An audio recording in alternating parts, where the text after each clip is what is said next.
Sabe aquela promessa de que se a gente trabalha duro, a gente prospera?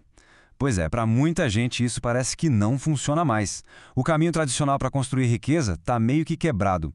Nesta análise, a gente vai mergulhar no porquê disso está acontecendo e explorar um novo caminho, uma nova possibilidade, tudo com base nas ideias do Raul Pal. Olha só essa frase. É forte, né? Isso já dá o tom da conversa. Basicamente, o que ele está dizendo é que a gente precisa, para ontem, entender as mudanças gigantescas que estão rolando no mundo financeiro. Porque, pelo visto, o cenário todo está prestes a virar de cabeça para baixo. Então, vamos começar pelo começo.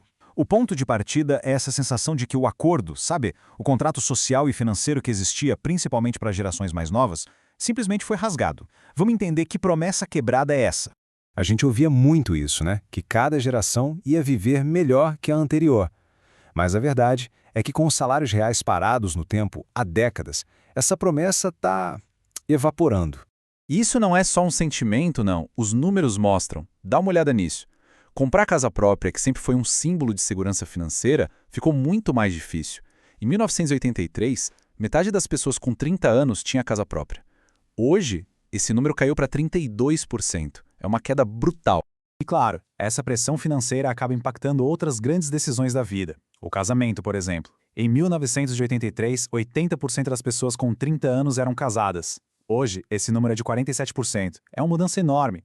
A mesma coisa acontece com a decisão de ter filhos. A porcentagem de pessoas com 30 anos que têm filhos caiu quase pela metade. Foi de 60% lá em 1983 para 32% hoje.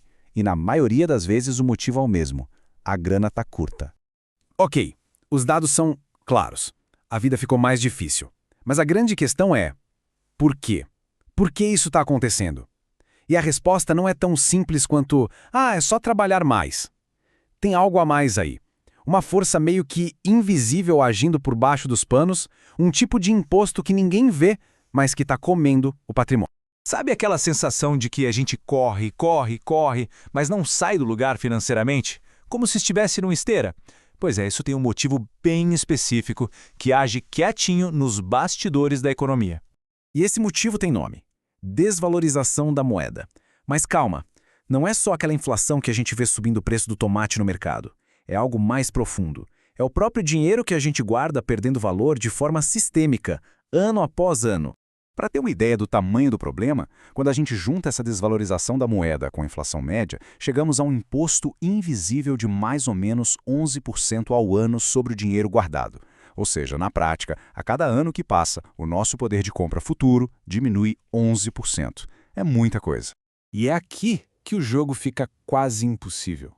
Pensa só, o mercado de ações, tipo o S&P 500, rende em média uns 11% ao ano. Ao mesmo tempo, a gente tem essa desvalorização comendo outros 11% do poder de compra. Ou seja, na melhor das hipóteses, quem investe está só empatando, correndo para ficar no mesmo lugar. Então fica bem claro que as regras do jogo mudaram. O jeito antigo de fazer as coisas já não funciona. A gente precisa então entender qual é o novo jogo e como jogar ele. E olhando para os números da última década, a coisa fica interessante. Para vencer essa barreira dos 11%, só duas classes de ativos conseguiram de forma consistente: ações de tecnologia e cripto. Isso nos leva direto para essa tal revolução cripto. Mas a ideia aqui não é olhar para isso como uma aposta especulativa. É entender que por trás existe uma mudança de tecnologia, uma mudança fundamental. Para simplificar, a grande virada de chave é essa. A gente sai de um sistema que depende da confiança numa única entidade, como um banco, para um sistema onde a verdade é verificada e compartilhada por milhares de pessoas ao mesmo tempo. É uma mudança de confiança para verificação. E como isso funciona na prática? Bom, de forma bem simples. Uma transação é proposta, aí milhares de computadores ao redor do mundo validam se aquilo é legítimo. Se for, a transação é registrada num bloco que não pode mais ser alterado. É como um grande livro de registros público, super seguro, que não precisa de um banco no meio do caminho para funcionar. E o que isso possibilita é algo revolucionário, a tal da escassez digital. Pela primeira vez, a gente consegue ter algo no mundo digital que é comprovadamente único e tem um dono. E é por isso que, diferente da internet antiga, agora é possível investir no valor da própria rede. Ok, tudo isso é muito interessante, mas e na prática? O que fazer? Agora a gente entra no plano de ação, numa estratégia bem simples, focada no longo prazo, para se posicionar nesse novo cenário. É o que o Raw Paul chama de missão de 10 anos. E só para a gente ter uma noção do tamanho da oportunidade que pode estar na mesa, a projeção é que esse mercado todo de criptoativos salte dos atuais 2 trilhões de dólares para 100 trilhões até 2034. É um crescimento gigantesco. E para navegar nesse novo mundo, as regras do jogo são até que simples. A primeira é comece, mesmo que com pouco. Depois, aloque uma parte do portfólio para isso. Esteja preparado para a volatilidade, porque vai ter queda de 70%, faz parte. O segredo é investir um pouquinho sempre ao longo do tempo.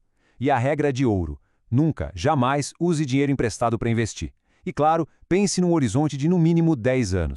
No fim das contas, a frase dele resume tudo. Você tem um trabalho, não perder seus tokens. O que isso quer dizer? Que num ativo com tanto potencial de crescimento no longo prazo, o pior erro que alguém pode cometer é tomar tanto risco no curto prazo que acaba sendo forçado a vender na baixa. O objetivo número 1 é se manter no jogo. Então o que a gente viu aqui foi basicamente uma encruzilhada. De um lado, um sistema antigo, que parece não estar entregando mais o que prometia. Do outro, um sistema totalmente novo sendo construído em cima de uma nova tecnologia. A grande pergunta que fica para todo mundo refletir é: diante dessa transformação toda, onde cada um de nós vai estar daqui a 10 anos?